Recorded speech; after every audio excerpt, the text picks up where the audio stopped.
सत्यनारायण कथा अध्याय 4. अहंकार हरला, भक्ती जिंकली.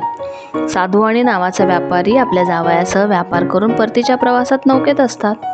एक तेजस्वी संन्यासी सत्यनारायण भगवानच्या रूपात त्यांना विचारतो, तुमच्या नौकेत काय आहे? अहंकाराने ते म्हणतात, या नौकेत वेली आणि पाने आहेत. संन्यासी म्हणतात, बरं. आणि आश्चर्य, काही क्षणातच त्यांच्या नौकेतील सारी संपत्ती अदृश्य होते व तेथे वेली आणि पाने उरतात. व्यापारी दुःखी होतात.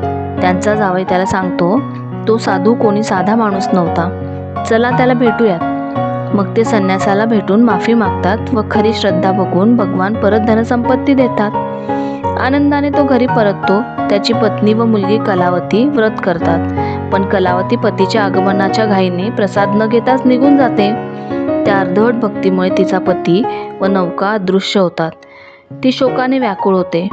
साधू आणि पुन्हा नम्रतेने संकल्प करतो, देवा, माझं मनोरथ पूर्ण झालं तर योग्य विधीने मी व्रत करेन. तेव्हा आकाशवाणी होते की कलावतीने प्रसाद न घेता पूजा अर्धवट सोडली. जर तिने भक्तिभावाने प्रसाद घेतला तर सर्व काही पूर्ववत होईल.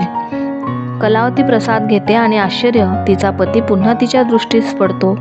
अखेरीस सर्वजण भक्तिभावाने व्रत करतात व आनंदाने उर्वरित आयुष्य जगतात. या कथेतून आपणाला शिकवण मिळते की श्रद्धा आणि संकल्प हे संकटावर मात करण्याची खरी ताकद आहे आणि ईश्वर भक्तीची परीक्षा घेतात, पण अखेर न्यायही देतात.